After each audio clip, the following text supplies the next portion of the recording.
Plano plurianual, o projeto de lei foi entregue ao Congresso Nacional. Vamos acompanhar ao vivo a entrevista sobre esse assunto. Então, não vamos dispensar a apresentação. Nós achamos que hoje foi um momento muito importante, que é fechando um ciclo do planejamento participativo e abrindo um outro ciclo, que é o debate no Congresso Nacional. Então, vocês acompanharam a solenidade para nós... Tá ouvindo ou não?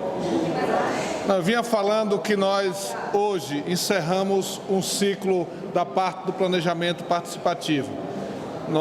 Hoje o presidente Lula entregou ao Congresso Nacional, ao presidente do Congresso Nacional, o planejamento que foi construído pela equipe da ministra Simone Tebet, por nós, todos os ministros do presidente Lula, mais a participação do povo brasileiro nas plenárias e na plataforma participativa. Então, hoje a gente entregou essa peça do planejamento participativo, que agora segue no Congresso Nacional para o debate, para a votação até o final do ano, que é o dever constitucional do Congresso Nacional. Não tem nenhuma incompatibilidade, nem nenhuma disputa o que nós fizemos e o papel do Congresso. Nós fizemos a diferença do planejamento tradicional, é que nós fizemos um planejamento com a participação da sociedade, ouvindo a sociedade através das plenárias presenciais, através dos fóruns interconselhos e da presença das organizações do povo do país inteiro e da plataforma digital, que foi um sucesso, mais de 4 milhões de acessos, e é uma ferramenta importante que vai ficar para a escuta da sociedade nos demais temas de conferências, etc. Então, encerramos hoje, estamos aqui à disposição de vocês, eu e a ministra Simone, que é responsável pela coordenação técnica também do planejamento, que vai dialogar com o Congresso Nacional ao longo desses meses até o final do ano. Vamos abrir para perguntas, que assim a gente fica mais... Podemos? Pode.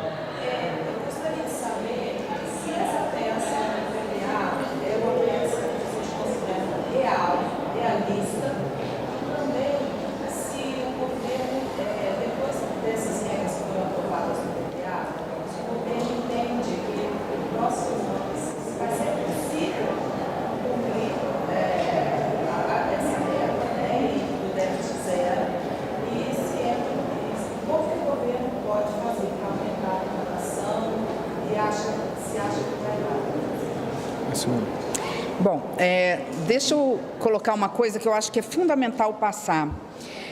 O PPA é uma peça do orçamento, ela é a primeira das 3 peças orçamentárias.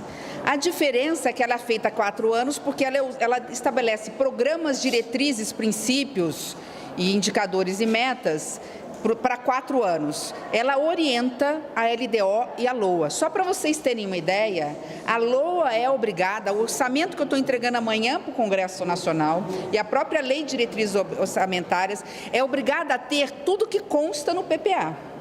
Qual é o diferencial desse PPA? Por que os PPAs ficavam na gaveta e esse é concretude? Sai do adjetivo, né, do abstrato e passa para o substantivo abstrato, o abstrato passa para o substantivo concreto. Primeiro, que ele é o PPA mais participativo, ele foi feito numa pirâmide, né, ouvindo toda a base da população brasileira através da voz dos movimentos sociais. Então, a partir daí, ele já vai com legitimidade para o Congresso Nacional. Segundo, que nós já começamos a mudar a LDO e a LOA à luz do PPA para abarcar, inclusive, pensando na orçamentação de médio prazo, o que nós teremos de ações para os próximos 4 anos no orçamento, na LOA, na LDA e na LOA.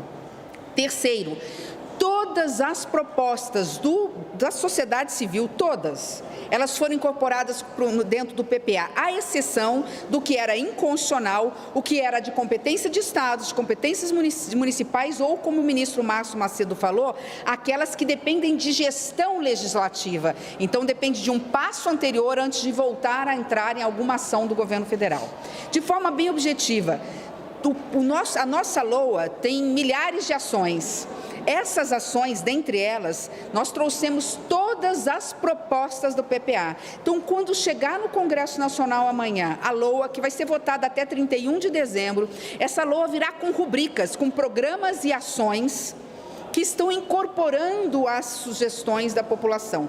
Claro que não vai com todo o dinheiro suficiente para resolver o problema do Brasil. Ele vai depois dividido em 4 anos para o Brasil que queremos até 2027. Mas as ações estão abertas. Por exemplo, saíram de lá os programas principais e as prioridades principais. Elas estão em cada ação específica de cada ministério com alguma rubrica. Tem pelo menos R$1 lá, de janela, que depois pode ser movimentada pelo Congresso Nacional.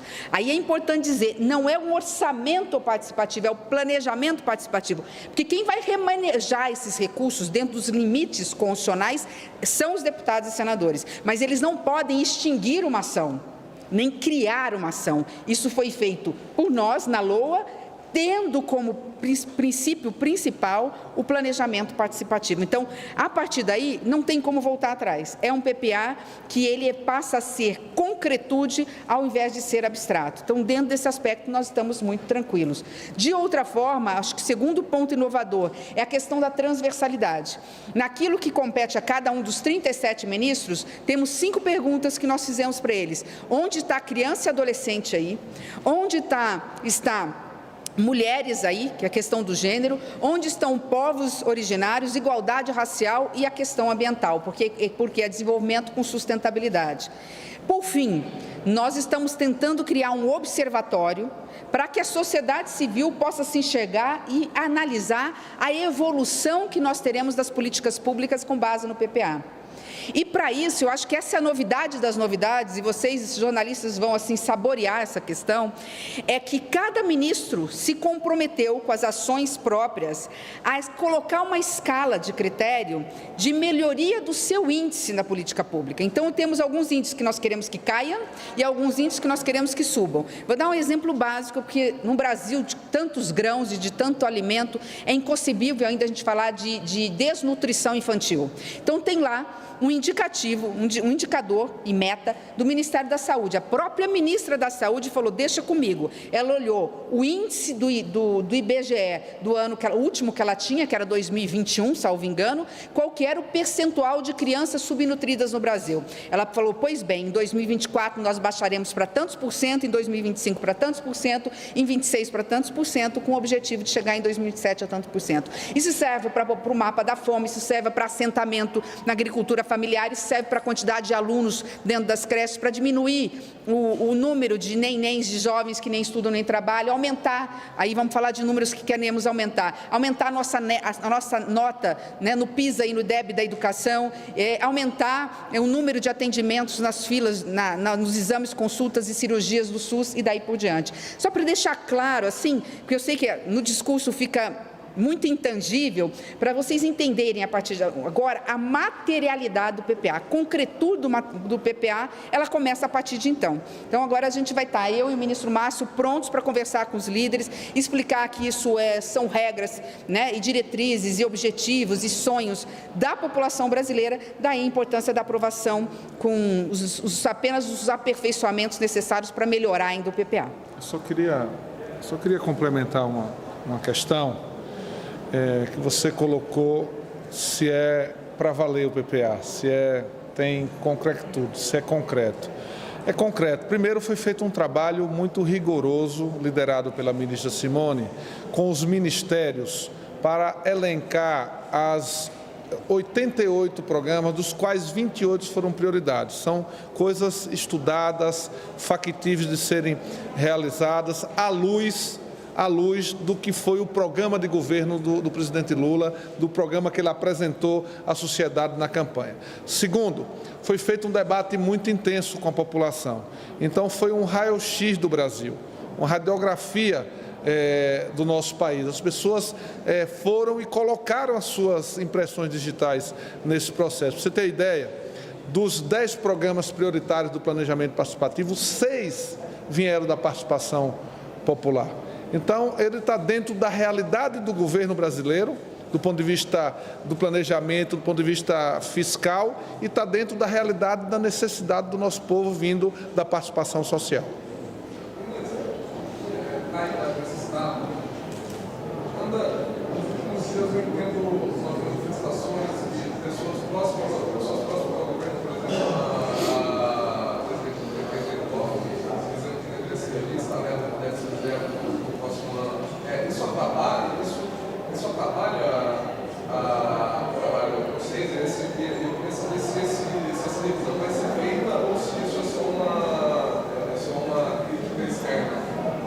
Bom, vamos lembrar que a meta fiscal está dentro da LDO, né, da Lei de Diretrizes Orçamentárias, que deve ser votada, eu acredito que até o final do ano. Nós não temos pressa mais, acho que agora é hora, inclusive, por ser lei de diretrizes do orçamento, acho que está certo o relator quando fala, olha, vamos fazer audiências públicas, vamos aguardar, né, vamos aguardar essas novas ações que estão vindo, diretrizes, programas que estão sendo incorporados. Então, isso está no Congresso Nacional. Da nossa parte, a Junta de Execução Orçamentária se reúne pelo menos 2 vezes por mês para tratar da questão da orçamento e da LDO. Nós chegamos ao seguinte consenso capitaneado pelo Ministério do Planejamento e Orçamento. Nós chegamos na última reunião, não foi essa agora, já foi até anterior, porque o orçamento praticamente não é possível mexer mais, nós estamos na fase de revisão e dizemos o seguinte, as despesas contratadas são X, amanhã vocês saberão quais são. As receitas que eu já tenho seguras, mais as receitas que estão por vir, fruto de medidas provisórias, leis complementares e ações do Ministério da Fazenda, são X. Receitas menos despesa deu 0, ou seja, nós conseguimos com isso zerar o déficit e entrar na meta fiscal de 0 de déficit fiscal para o ano de 2024. Tendo em vista isso, foi uma decisão unânime da Junta, nessa reunião, de que nós iríamos mandar o orçamento amanhã, já posso adiantar para os senhores pelo menos isso, com a meta fiscal 0. Não estamos encaminhando nenhuma mensagem modificativa à Lei de Diretrizes Orçamentárias. É comum nós mudarmos ao longo do ano textos, artigos da LDO, já fizemos uma vez, provavelmente vamos fazer mais de uma, tendo em vista as alterações legislativas e a situação, muitas vezes, de decisões judiciais. Mas nós não estamos discutindo modificação da meta, porque as variáveis não mudaram. Então, diante do fato de não termos mudança nas variáveis, é uma conta matemática simples. Despesa, receita, como quiserem, mas receita menos despesa ou despesa menos receita deu 0, a meta que nós temos para 2024 é 0. Agora, as manifestações são mais do que bem-vindas, são democráticas, são os nossos ouvidos, seja do governo, seja da oposição. Se eles querem discutir meta fiscal, eu, como ministra do Planejamento e Orçamento, e o próprio ministro da Fazenda, estamos prontos para ir na CMO quantas vezes forem necessárias ao longo vamos dizer assim, desse semestre. Hoje, por sinal, por isso que eu vou ser mais objetiva aqui, só vamos poder aceitar mais pelo menos tem que sair mais uma resposta, porque eu vou participar agora, eu fui convidada para audiência pública na CMO, ainda tenho 2 agendas para fazer, entre elas uma que já estou atrasada. Mas nós estaremos, inclusive, na CMO hoje, e iremos quantas vezes o relator ou os parlamentares nos convidarem para explicar. Sei que em breve, inclusive, o próprio deputado federal, que é o nosso relator aqui do PPA, vai nos convidar para ir na CMO, inclusive discutir PPA participativo. Mas uma última pergunta, pessoal, só mais uma, tá bom?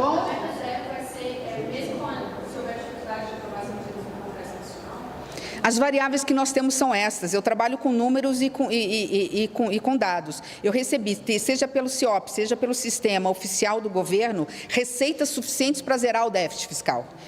Sejam já realizadas, sejam despesas que estão por vir. O futuro a Deus pertence, nós não sabemos diante do imponderável, mas tem que ser algo imponderável, né? Nós acabamos de passar por uma pandemia que ninguém imaginava acontecer. Nós não sabemos como vai estar ou como está o enfraquecimento, a desaceleração do crescimento global ou não. Então, claro que variáveis são sempre colocadas na mesa, mas nós não estamos rediscutindo meta fiscal neste momento. Eu quero agradecer a vocês pela cobertura hoje do evento, quero agradecer aqui a coletiva, dizer que agora a bola está com o Congresso Nacional.